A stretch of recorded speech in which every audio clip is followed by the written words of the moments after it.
Exodus 20 is all about the Ten Commandments. You got all these do's and don'ts. And then in Ecclesiastes 3, we have this thing that is, there's a time for this and a time for that. Time for this, time for that. And then in Matthew 5, it's not exactly a formula, but there are 8 different metrics that Jesus gives. Being poor in spirit, blessed are they that mourn, that go along with Ecclesiastes 3 as a guidance for when it's appropriate to do what. And so these 3 passages to me, the Ten Commandments and Ecclesiastes 3, time for this, time for that, and Matthew chapter 5, the Beatitudes, specifically in Matthew 5, to me they all go together and represent an upward progression of consciousness and capability and effort and vision, those kinds of things. So now we have guidance to be pure in heart, to be merciful, to hunger and thirst. So these would be, like, you may say, oh, there's a time to kill and a time to heal, Ecclesiastes 3, but when is the time to kill and when is the time to heal? Well, the guidance is over here. If you're aiming for certain things, okay, it kind of gives guidance on when you should do what. Now, the problem is it is impossible to pre-specify every situation in which you might find yourself. And so what that means is that we cannot pre-specify rules, regulations, policies, procedures, rigidity, structure that is appropriate for every situation in which you must find yourself. And because that's impossible to predict, we can't do that. What we need to do is cultivate wisdom instead. And wisdom is when you do what is most appropriate for the best outcome in the future, irrespective of what any rule book does or doesn't say. For example, right now we have COVID-19 pandemic and the governmental lockdowns and all this. There isn't exactly scripture that tells you exactly what to do in those situations. All right? And so it's important to cultivate wisdom so that you can pull together the aggregated guidance in the Bible and then see what would be appropriate for this situation. And also this whole, right now we have a gender construct issue going on in the world and certainly in the United States. Like, is gender a construct? Is the concept of gender altogether? There's nothing in Scripture that tells you exactly what to do about all this.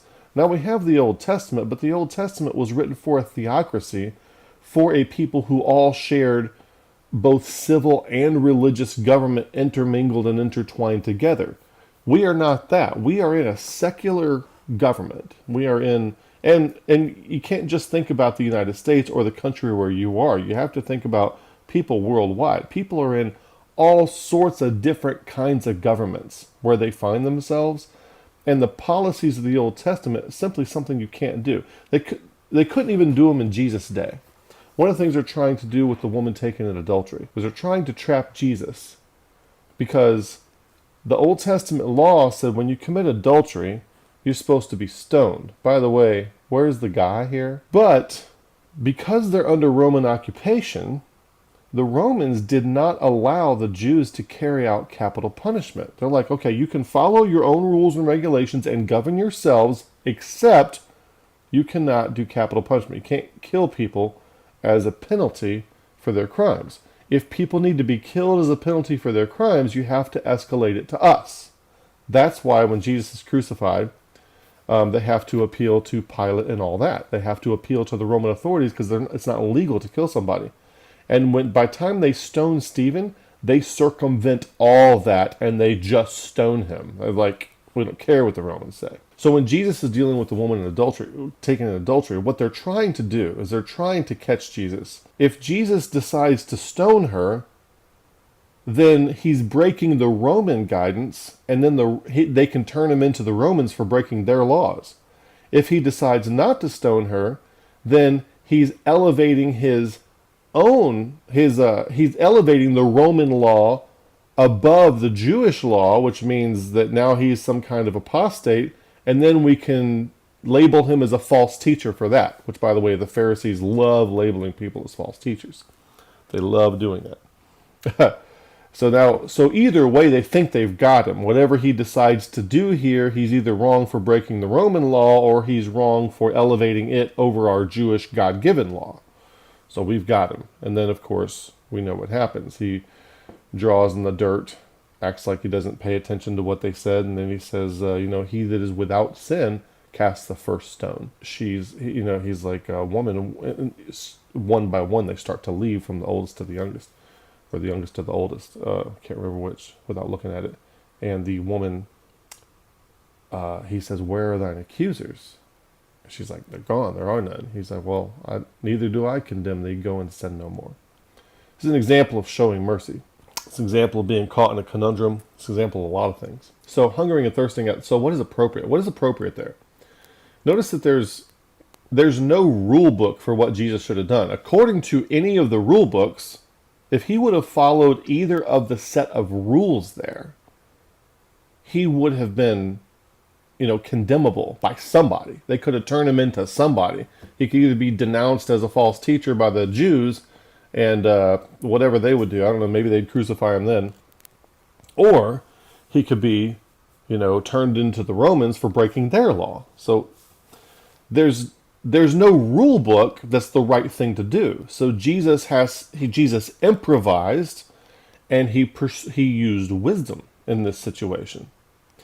So what we're trying to do here on this channel is to get people we're trying to cultivate wisdom so that when you're in a situation where the rules do not apply, where the rules just can't be blanketly followed, you can still do what is most appropriate, which is not spelled out in any rule book. And this is an example of what Jesus did. We have a video on this. And now notice this is not rule following. Jesus is not following any particular rules. He beats them at their game. And that's where you're going to find yourself, especially, so second half of life wisdom is when you get to the point where you understand this concept so well that you basically become less like the rules and the rigidity and the structure and all that kind of stuff. It's not foregrounded anymore. The situations are foregrounded, and you're applying wisdom to the situations. So we're talking about appropriateness, not rule following when it comes to hungering and thirsting after righteousness. What Jesus did here was obviously the righteous thing to do because he's Jesus, right? But it wasn't following any rules. And that's kind of the model that we're striving for. We're striving to be like Christ. We're trying to transform, be conformed to the image of Christ, not just in the next life, but the godliness is profitable not only in the life which is to come, but also in this life too, Paul tells Timothy. And that's what we're striving for, to become Christ-like as much as possible while in this life. And that appropriateness is one of the keys. The hungering and thirsting after righteousness is not a rule-following righteousness. It's a wisdom application appropriateness righteousness.